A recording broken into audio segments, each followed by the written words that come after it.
And we are live. Hi, friends. Mario Cavallo here. So good to be back once again. And we're talking about a lot of incredibly important issues in the world that affect all of us. And of course, as all of you know, um, we're mostly talking about these issues from the point of view of issues that revolve around. Oh, I got to look at my. Hang on, so I don't get feedback. There we go. As most all of you know, in my case, as a voice, doing these types of podcast programs, interviews, we're talking about these issues as they revolve around China. And it's a big deal. Denying it's a big deal. Well, why is that the case? I think we all know and understand why that is the case. Well, the real reason why that's because over the last 20 years, China has gone up in the world. It's gone up as a society itself. It's done tremendously well, unprecedented growth and success. And it's also, in various ways, the country has also expanded its ability in manufacturing, its scale, the breadth of its scale, its move up the value chain. All of these things that are happening have turned China into the world's newest superpower. They say back in the 1817 or even so, say 15 to 1800s, Europe was the big superpower of the world, expanded all over the world. And then after that, of course, that all came to an end with World War I and World War II. And then in the 20th century, the United States became the next big superpower of the world. And now we have, everybody can see it, China becoming the next superpower of the world. Okay, that shouldn't be a bad thing. We all should be able to get along and have great, wonderful mutual cooperation. But the history of the world tells us all that that isn't the case. Well, there's so many issues to discuss. And this conversation's been going on for 20 years. And frankly, I think it's going to go on for another 20 years. How involved in it I'm going to be 20 years from now, I'm not so sure. But one thing I do know, and that is, besides myself, there are some other tremendous voices out there who are incredibly knowledgeable and experienced about China. And today, one of those gentlemen is a very dear friend of mine for all these years in China, these 20 plus years. And it's a very special day. It's a very special interview because he's joined me here today. We're going to talk. Scott Williams, what can I say? How are you, buddy? Good to see you. Doing great, Mario. It's great. This is great to be talking with you. I can't hear you. So can you check your microphone? Like maybe you need to unmute. Let me. Okay, let's get that. Can you hear me? What happened? Because I could hear you when we were in the studio. That's okay. Take your time. We all know these technical things happen sometimes. Is that better? Hang on a second. Okay, we're good. Okay, I got it on my end. Great. Yep. Perfect, sir. All right. Great talking to you, Mario. Yeah. So I'm realizing now that actually I'm the one creating the audio problem. I didn't. Yeah, no, it's okay. I can hear you just fine. That'll be a first time. Yeah. And I'm trying to think for just a moment here how I want to. Sure. How I want to deal with this. Okay. No, I think we're going to be okay just the way we are. Okay. Scott, let me take a moment to introduce you because it's really a pleasure to let me introduce you to the audience. It's really a pleasure to introduce you. And I want, before we start talking and you start sharing your thoughts and ideas, I want people to understand who you are because you've got a 30-year span of life and experience in Asia Pacific, Japan, China. And I mean, that's incredible. And in my mind, that means when someone like yourself, you're not here 5 years, 10 years, it's 30 years. And I know it because we were having chats about business years ago, way more than a decade ago, back in when we were both living in Shanghai. Yeah. So I want all the audience to know and understand. First of all, way back when, Scott has been a senior manager for companies like FedEx, DHL, also Nokia back in 2019. Um, so, he obviously is a very capable businessman, and it's always been out here in the Asia Pacific region. More recently, 2016, he founded and is the current board member of the China USA Investment Council Committee, which is a nonprofit group promoting and facilitating investment in the U.S. and other global projects. When I became very tight with you, my friend, when we really got to know each other well, you helped me on a project that was before its time because you Yeah. were the vice president for American Chamber of Commerce in Shanghai. Again, this was the mid 2000s. Now, this was a very important point I want to make here for everyone to understand. At that time, AmCham Shanghai, American Chamber of Commerce Shanghai, was the largest and most influential and significant chamber of commerce on planet Earth. I'm not exaggerating. It was incredible. I mean, all eyes were on what was happening in China, and the American Chamber back in those days when I was living in Shanghai. Wow, That's right. that was a really special time. And unfortunately, it's kind of declined and gone downhill since. I don't want to talk in a bad way, but not that it's AmCham's fault. The U.S. government's been on this anti-China propaganda agenda, and so they're making life difficult for business people like us. And in a lot of cases, nobody wants to be involved in politics. AmCham doesn't want to have anything to do with it. We are here with our families. Some of us have Chinese families. Some of us have our American families, wives and kids here. Whatever it is, we want to get on with being able to get on in the world. Why are we doing this interview? Because I realized, and you said it to me, you want to put your voice out there. There's a few of these things that are irking you, that are bothering you a bit.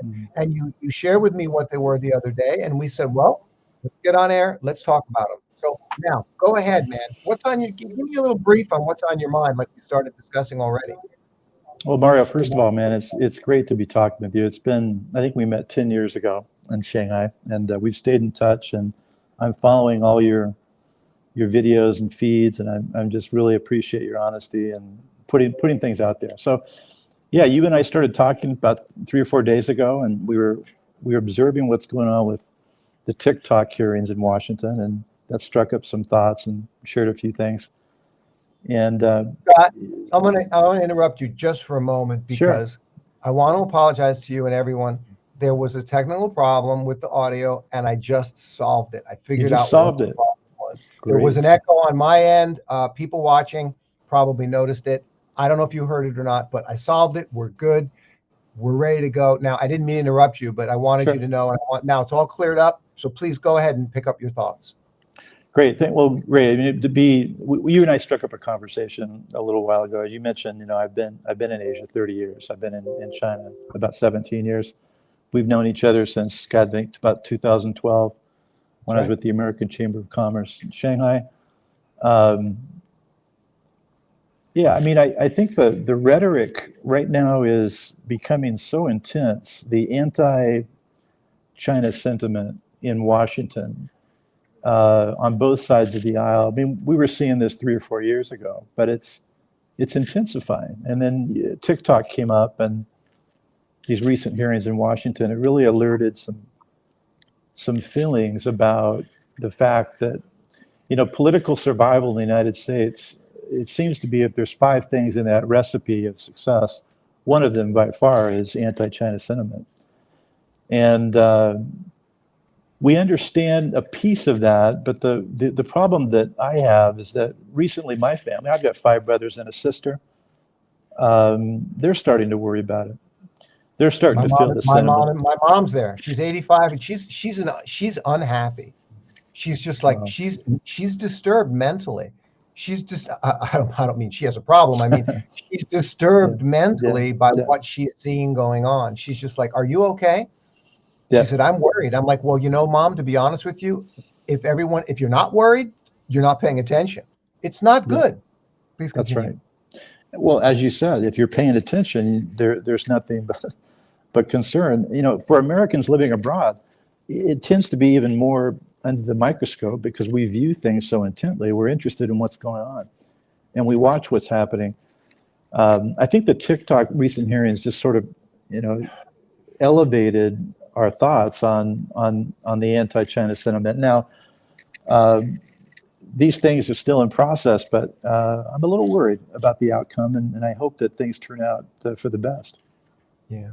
Did you happen to notice that the very controversial politician, I think is it Alexandria Cortez, AOC? Did you happen to Yeah, notice that after the TikTok hearing, she actually, uh, and that this is skipping all controversy surrounding her, whether we like her or not. It has nothing to do with this conversation. There's whether yeah, positions that she has. She came out afterwards with a rational, reasonable, level-headed analysis of the situation. She put up her first TikTok, which has gotten, needless to say, millions of views, and mm-hmm. she just came on as a politician, and she said, "Look," she said, "we can see that all the things that these congressmen are trying to say is a TikTok problem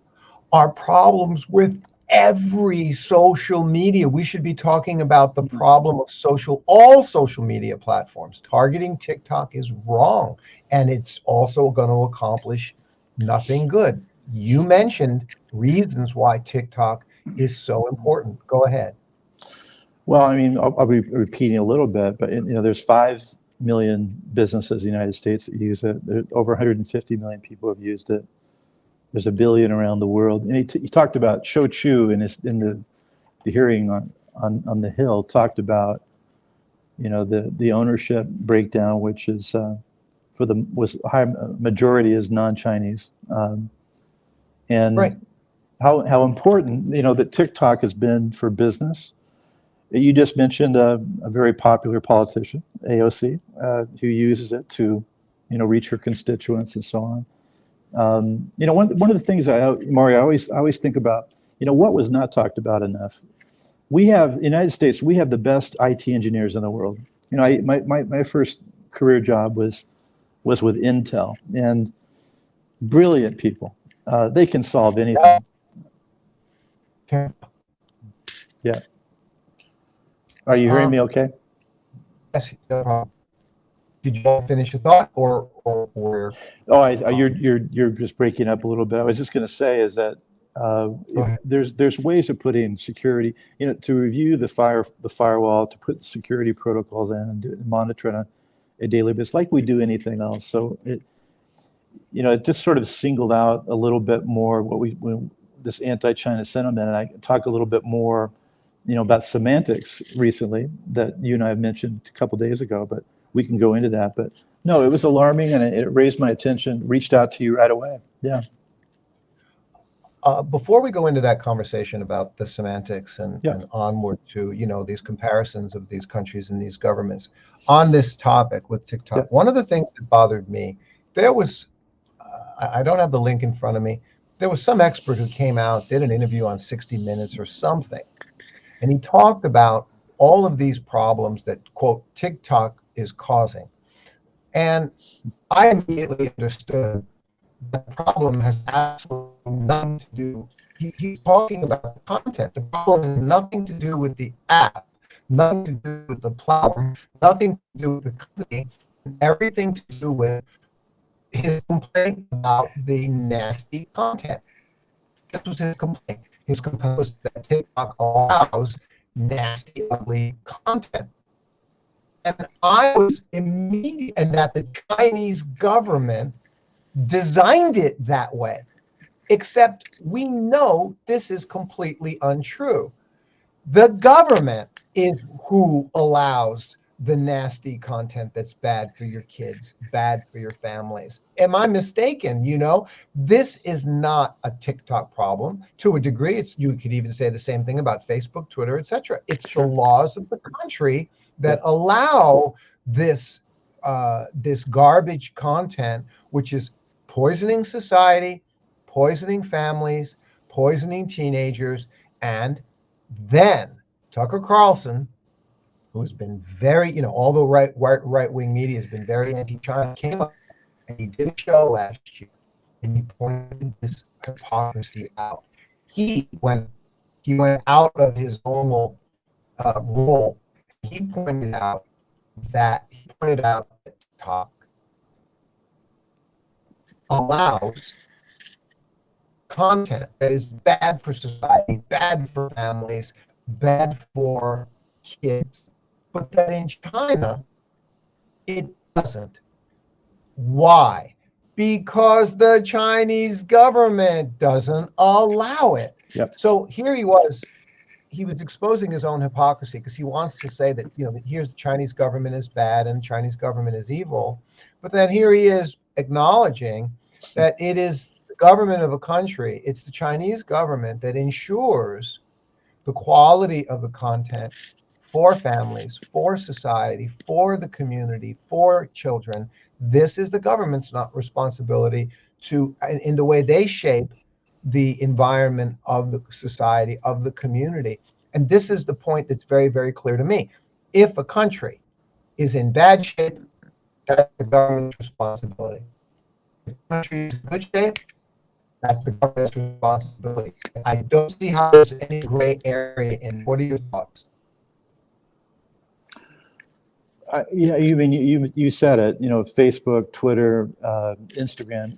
It's all these things are mediums, and Right. bad conduct for society, which, as you also mentioned, is very much weeded out. It's cleansed. It's looked at. It's reviewed. There's feedback about things that are not positive for society, especially young people. And that's true in the United States as well. Yeah. It's true in the United States, but not to the same degree. Not at all to the same degree. Yeah, that's right. Right. Not to the same degree. But yeah. I acknowledge this. Do you understand this idea? Does it bother you that we, and I don't mean we living in China. I mean whether you live in China or whether you live in the United States, or even whether you live in maybe a little bit to a less degree in Europe.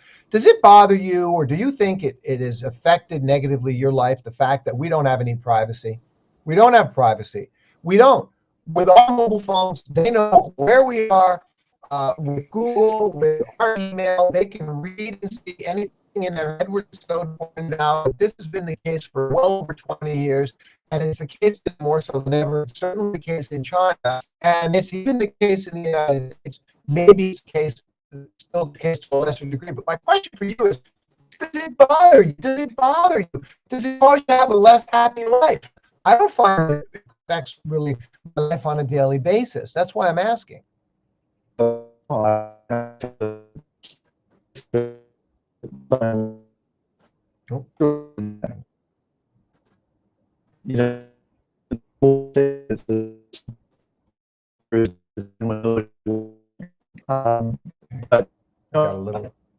a little connection problem.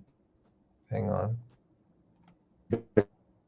Scott, I got a frozen signal with you. If you can hear me, go out. Okay, good. Hi, friends. These things happen when there's broadcasts. I'm gonna just keep the conversation going, and I'm gonna send Scott a little side note on WeChat to just make it go ahead and try and log back in. Yep. Thanks for your patience, everybody. Scott just had a signal. He got somehow knocked off the stream. We all know these technical things happen.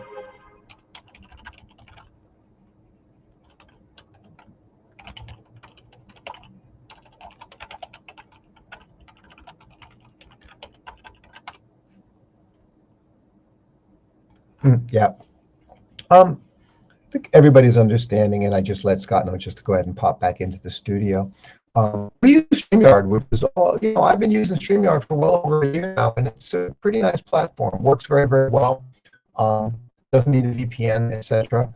And I think all of you can understand the kinds of topics that we're talking about here, and that we are all genuinely concerned about. What are they accomplish? I would like to know and understand exactly what is it that the United States government thinks that it's accomplishing by vilifying and targeting TikTok. And in the end, there's a very, very strong accusation that it's really actually about finance. It's really about money. It's really about money, and it's really about It's really about money, and it's really about politics. And hang on, I'm going to add Scott back to the stream. And Scott, you're back in the stream, and our viewers, listeners, they understand these things happen when we're doing live streams. You're back, and I think we're all good to be able to hear you. Can you go ahead and pick up where you were?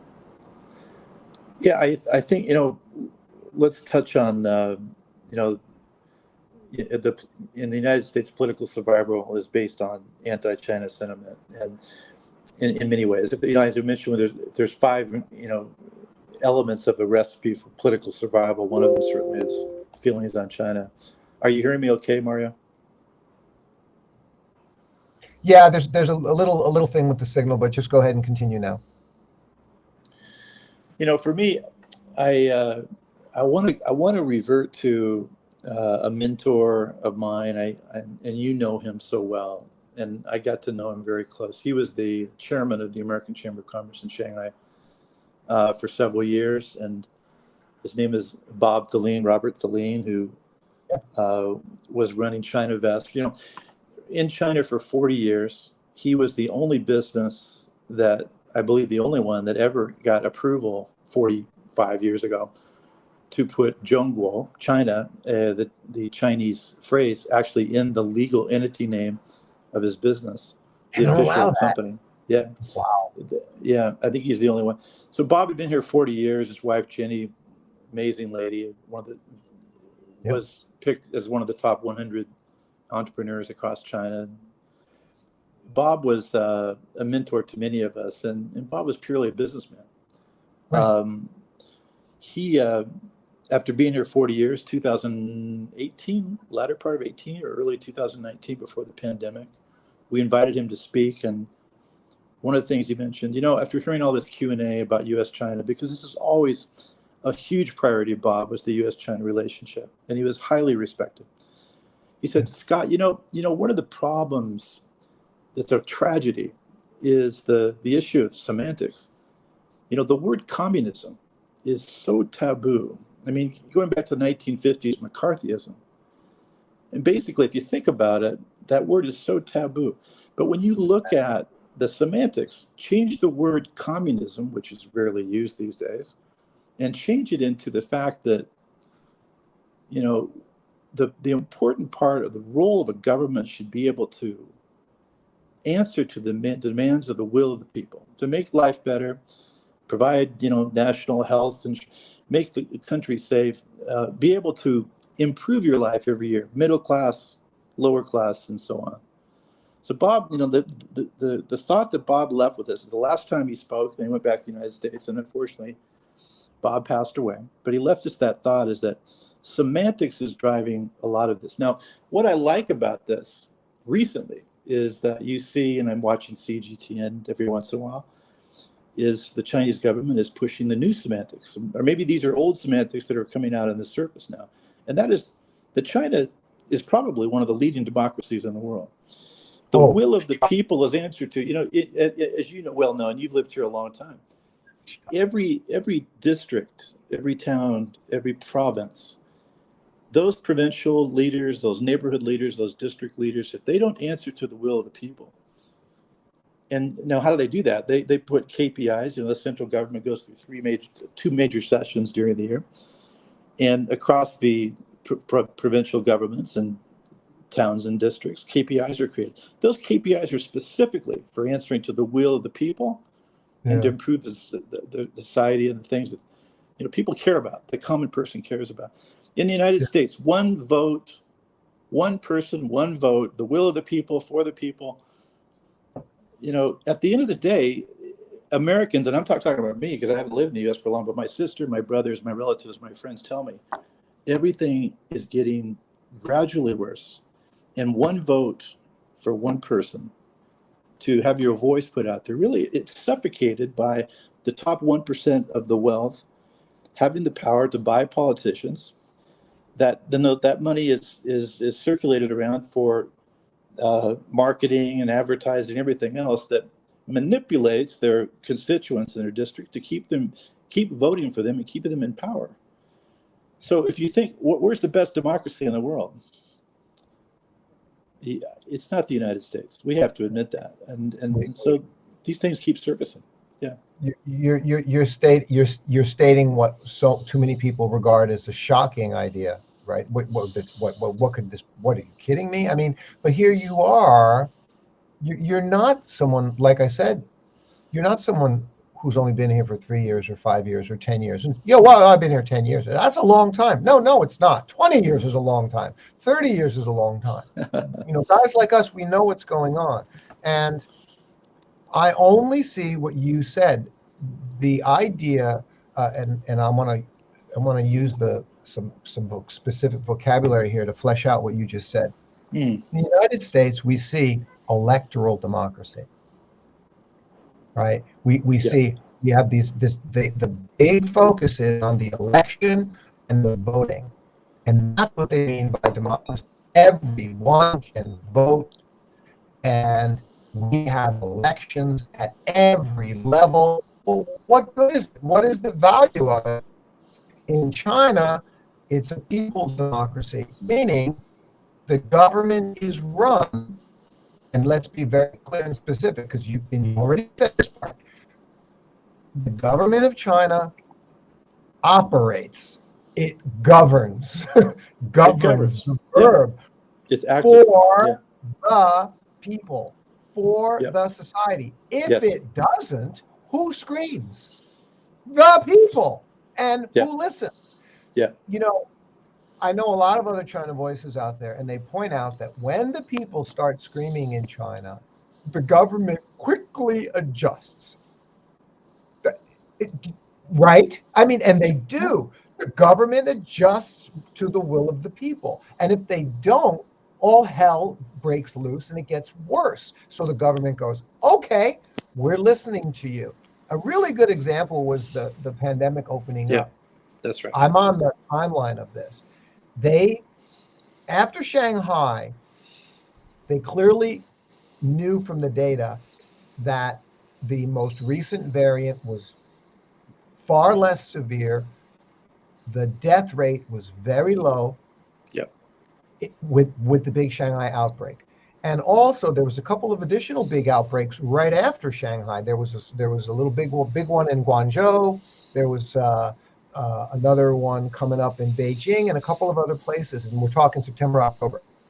But they had finally confirmed after 3 years of keeping us all locked down. Their data, they're constantly collecting data from all the daily swabs and testing they're doing. Right? Good example. They finally confirmed that the death rate was really, really low. And they announced this November 11th. They said, hey, I believe it was November 11th. I was on CGTN talking about this. Don't quote me on the day right now. I might be wrong. It was like November 11th. They did a press conference. They said, we're announcing 20 new points, relaxing the restrictions because we know we can. And they officially announced it. But then like 2 weeks later, what happened was, and I believe you'll agree with this explanation, is the local provincial governments and provinces were afraid to open up. They didn't want to get in trouble if they were wrong. So they waited and they delayed and they hesitated. And all the people were, after a couple of weeks, were getting upset going, hey man, why are we still locked down? The government issued 20 new points and to open us up, and you're not opening us up yet. And then Zhengzhou happened with Apple employees. They were like, why are we still locked down? The government announced that it's time to open up, and here we are 2.5 weeks later, and we're still locked down. Then the Uramushi fire tragedy happened, which was terrible. So the people were like, whoa, government, you said it's time to loosen up. Now you're not loosening up. Well, it's because the local municipal and provincial governments were afraid to loosen up. Right? Yeah. You can understand that in a meritocracy. And then what happened? The government, did the government just let it happen? Did the government respond? You bet your butt they responded. And this is the point. this Yeah. is people's democracy. The Response. government Yeah. Yeah. responded. And then it was the third week in November, they made another announcement. And then by the first week of December, they said, we're opened up. And by Yeah. the way, the Yeah. result afterwards, the 6 week afterwards, where COVID just ripped through this country in 6 weeks, and then it was over. The government Yep. was absolutely correct. They That's were right. right. They were Yeah. right. Yeah. So they're When things running the get, country for people, Scott. Tell me I'm that's wrong. right. No, I mean, you know what? When things in China get unsustainable, which means they're not going in the right direction, government takes action. We all have experienced it the last several years, and the pandemic's a great example. And we're not here to be anti-American. I mean, I'm as American as an apple pie as anybody in the United States. Yeah. But when things get unsustainable in the United States, the power of politics uh, doesn't do much about it. Let's face it, and that's just what we're all concerned about. That's right. That's exactly right. What happened last week?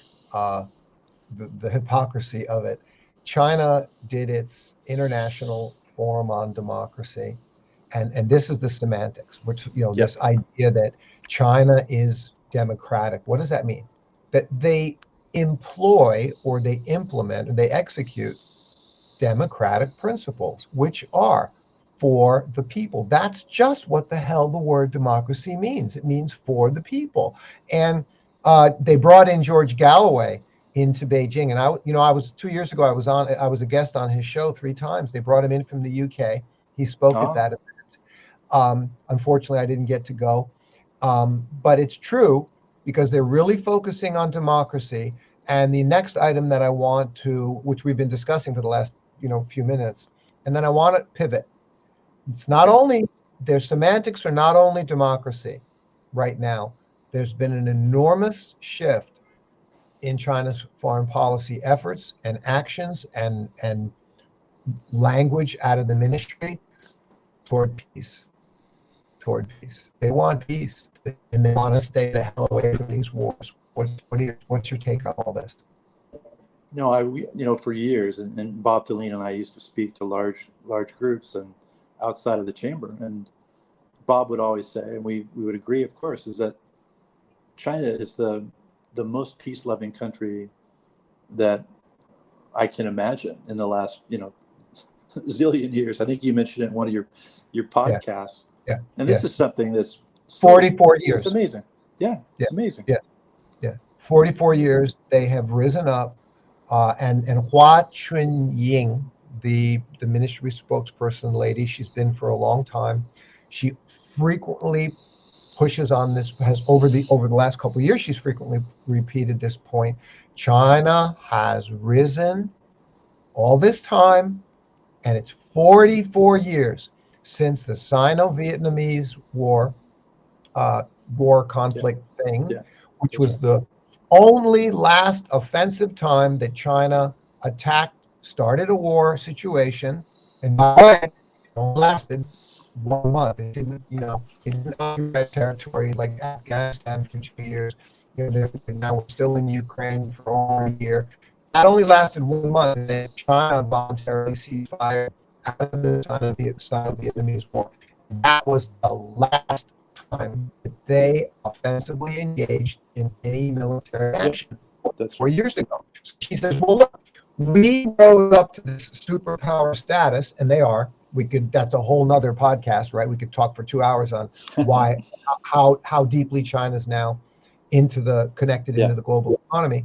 But her point over and over again, this country rose in peace, in yep, peace, in yep, yep, peace. yes. Well, what's next? Because I don't see the EU and the US coming around on this. They keep pounding the war drum. Wow, Mario, I tell you what, that's such a big conversation. That again, one of the things that we've admired about China is we don't fear that they're going to be taking things by force. We just haven't seen it. I haven't. We haven't experienced that.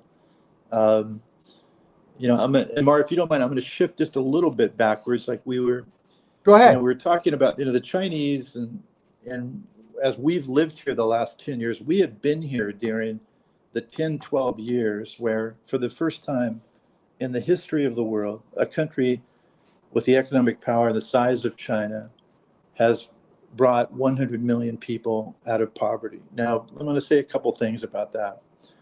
I was out of the countryside 10, 12 years ago, as you were, and I tell you, we were a bit sometimes very distraught and concerned. But every time we go to the countryside, once a year, once every couple of years, we get out there, we're seeing people are improving their life. They're in many ways, I would say, they're thriving. Now, when you look at, people talk about it a lot. I've always said, Bob and I, when we talk, we'd say, if the Nobel Peace Prize should go to China for the fact that they brought 100 million people out of poverty. But the things that's not talked about enough is why, how. And I think one of the elements that's really been critical has been the digital sphere, the digital dynamics of, a small business, a family, and you've got a book about this, that they can do so much with Meituan and Taobao and everything else. There's a zillion different digital apps that Chinese can use. There's no question that's been a major role in bringing them out of poverty. Now, in the United States, TikTok, okay, all right, Facebook, Twitter. The United States, we know digitally, on a small business level, is well behind China. But now we want to slow it down. Now we want to look more deeply into the fact that, wow, I know this supports 5 million businesses, but wow, China, we're gonna have to look at, this thing is.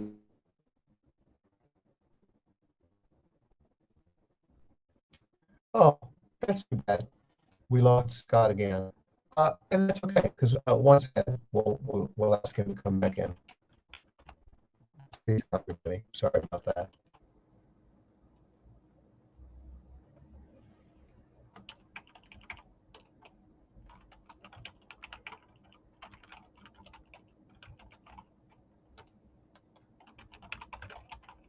I'm just going to ask him to come back in and continue, which hopefully he can do. I'm going to fill in the blanks of what he had begun talking about. He's coming. But I'm going to mention to him when he gets back in the studio, I'm going to mention to him about the agriculture and Huawei. There's some digital stuff happening with Huawei that's helped the farmers in China. I'm going to talk about that. Scott, go ahead. Just continue right where you were. It's all good. I think more needs to be said about the why and the how of bringing 100 million people out of poverty, and a lot of it, I think, is digital based. Using Meituan, you can promote your restaurant easily. You can find good restaurants in your area. You can promote on Taobao supplies that you can provide as a small business to 1.4 billion people. We all experienced that living here in the last 10 years. And when you go to the countryside, what you see is it's thriving and it's getting better every year. Compare that to the United States. So, we really need to think deeply how to allow small business to thrive and what to do as a government to support small business to thrive. We really need to look into that.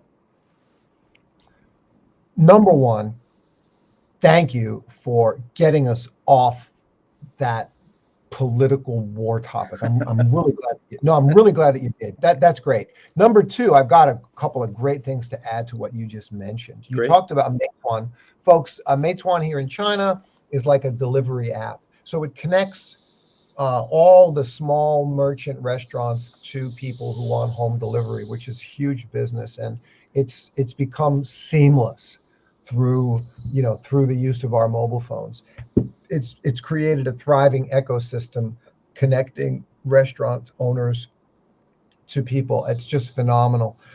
So this is Meituan, what Scott was mentioning. And along that line, Scott, I want to mention two more things in this topic area that you brought up. What a great topic. Farm to door. It's been farm to door. The people now, the farm, okay, I live in Shenyang, and Shenyang is a typical city. You go half far outside of the city, it's cornfields and farms, right? And that's across many of China's provinces, right? And so There's the farms out there. Well, do you want to go to the grocery store and buy your vegetables? Answer this question. Do you want to go to the grocery store and buy your vegetables? No. What do you mean no? Well, wouldn't you rather be able to go to the farm? Yes. Well, you're not going to do that. You're not going to get in your car. You're not going to drive 45 minutes outside of town to go directly to the farm to pick your own strawberries. By the way, we did that on Saturday, but you do it for fun. You don't do it. You don't do it for grocery hobby, shopping. sure. You do It's it for the you family. do it Yeah. Yeah, you do it for fun, right?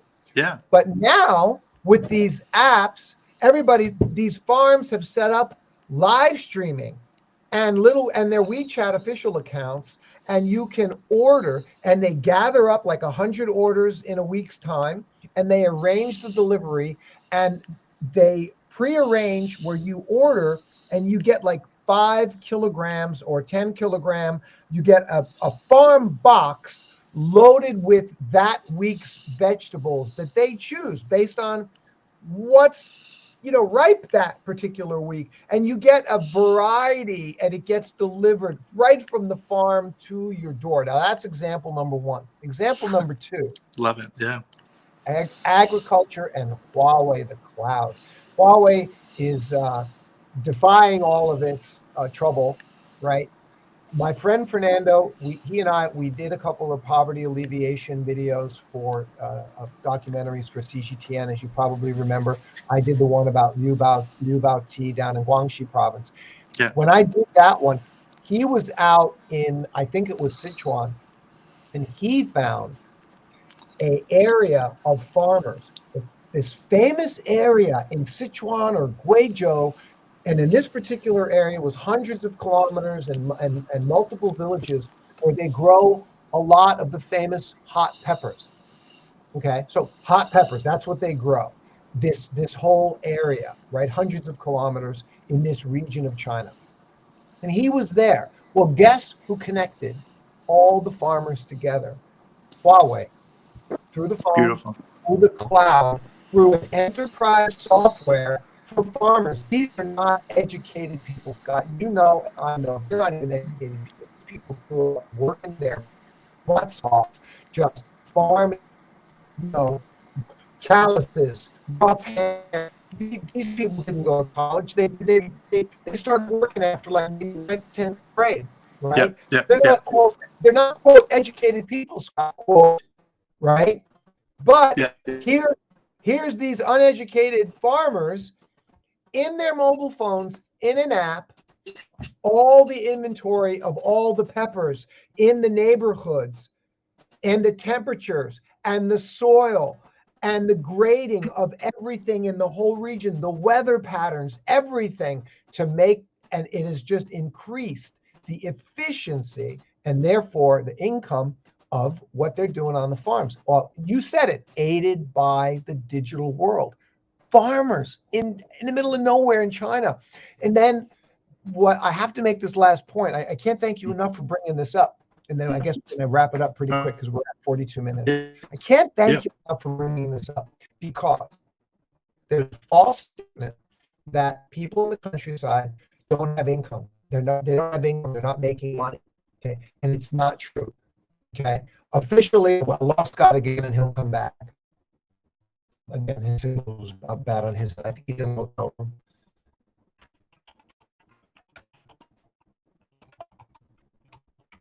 The point that he was making, yeah, he's coming back. The point that he was making, I want to drive this home to everyone. This idea that there's low income out in the countryside, okay? You have to understand that a lot of income that households have in China is, Scott, this goes back to my original book, that you've got to understand, ladies and gentlemen, what Scott's mentioning here is digital helping people that are supposedly in poverty, people who are supposedly poor farmers. They're not. A lot of their income, a lot of what they're doing through their mobile phones, communicating with each other, they're making a lot of money that is not in the GDP. You know it, Scott. I know it's not in the officially reported GDP. They're not making $10,000 per year. Okay. First of all, I want to say something to you.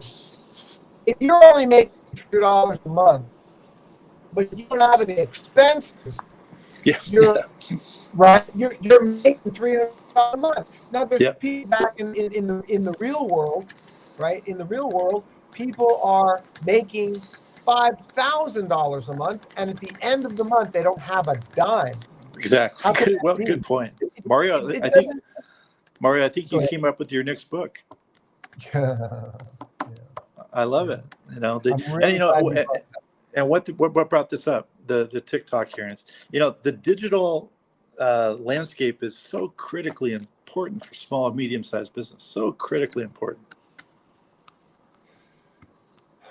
I mean, how is TikTok? Do you have any idea how is TikTok actually helping the businesses back in the States? Oh, they just like the way they use Douyin here. They're sharing, they're promoting, they're showing their websites. They're They're you live know streaming too? Are they live streaming as well? Because I sure. really don't know. You know, TikTok is more short videos, but Yeah, with those short videos, people can contact them and they go to their website, order products, and so on. You bet. right. So it sends them right to where they can order and buy. And the idea is when I'm marketing whatever I'm selling, I'm entertaining, and that's really the beautiful thing of TikTok. Yeah. Yeah. And they do it here in Douyin as well. You know, the guy that The Chinese are amazing. Yeah. I met Tai Long Lin. He has the best Bingzhou, the best ice wine in China. Here in Liaoning province, Yeah. down in Huairan, and he is daily live streaming, eating his lunch and drinking his wine. And he has thousands of people who join him on his live stream to just enjoy the social experience. And then they're ordering his products. It's a whole lifestyle thing, but it's only because of the digital age. It certainly has been an absolute critical factor. Wow. No doubt about it. All right, look, my good friend, I'm going to ask you to wrap it up. And in the process of wrapping it up, I want you to take a minute and do that, wrap it up for us. But I also want you to mention, where are you? You're at a rather famous place right now, Bow Out. So talk a little bit about that, where you are. It's very, I wish I was there. What's going on in Bow Out? And share your last thoughts with us before I Yeah. finish it up. Thank you. I hope you can hear me okay. We No, do. I've been great. I've been living between Beijing and Haikou after 10 years in Shanghai, and Haikou really taking advantage of all the benefits for business and taxation, free trade, and so on.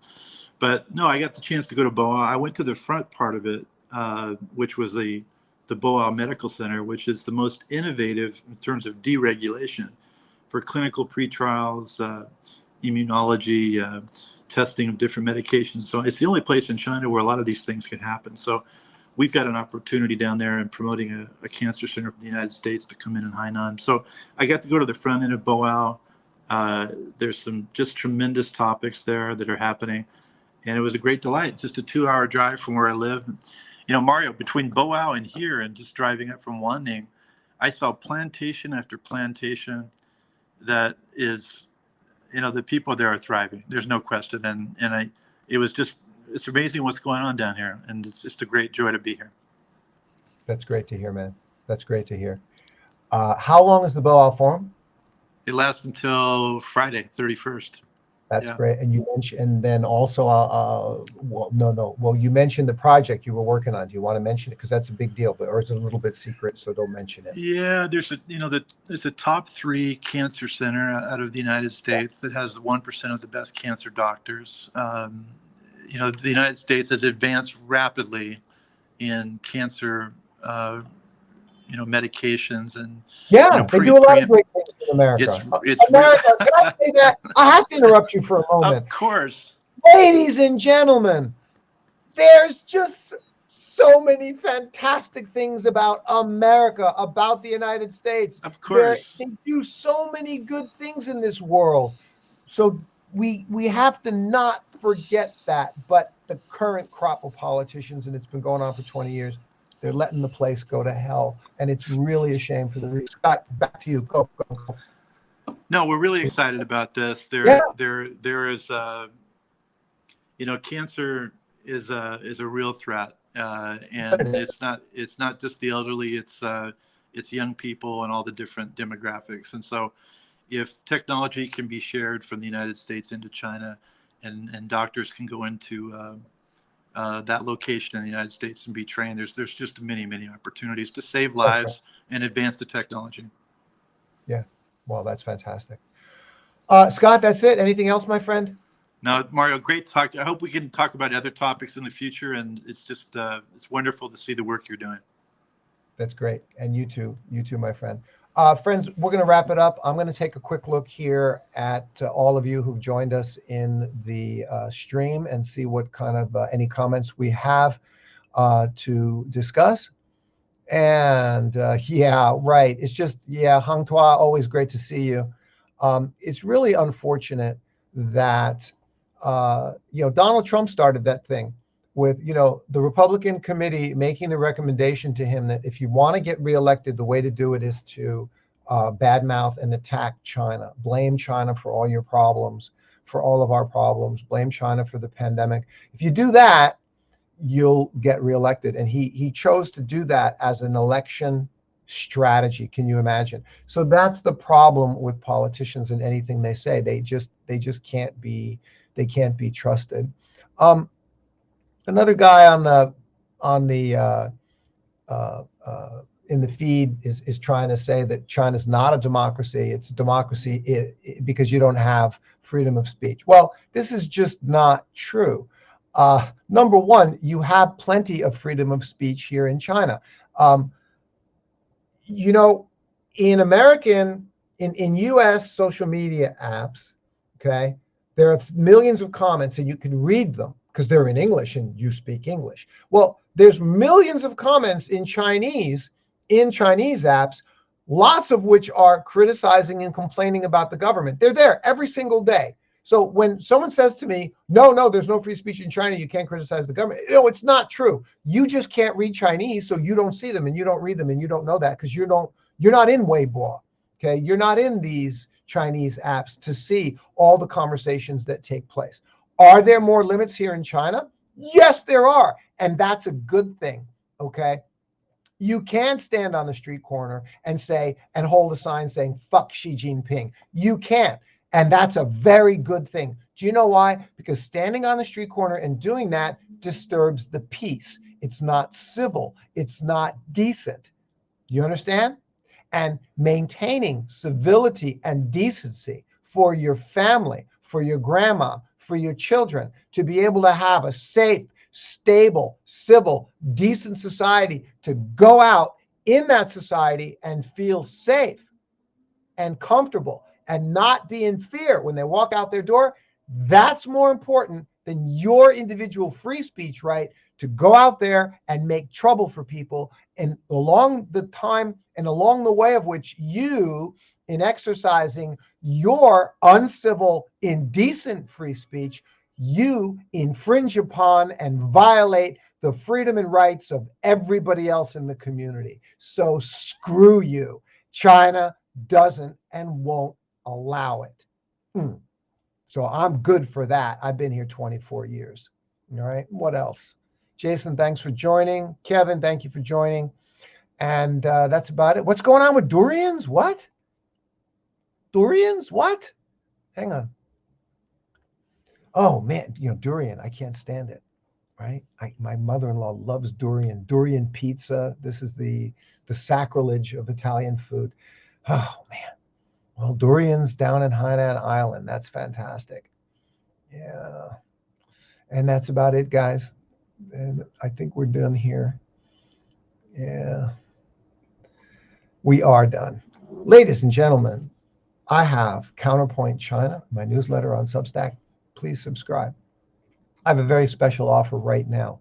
If you subscribe as a paid subscriber, which is only $88 a year, okay, you will automatically receive the e-book file of my 3 China book collection, all 3 volumes, all 3 of my books on China.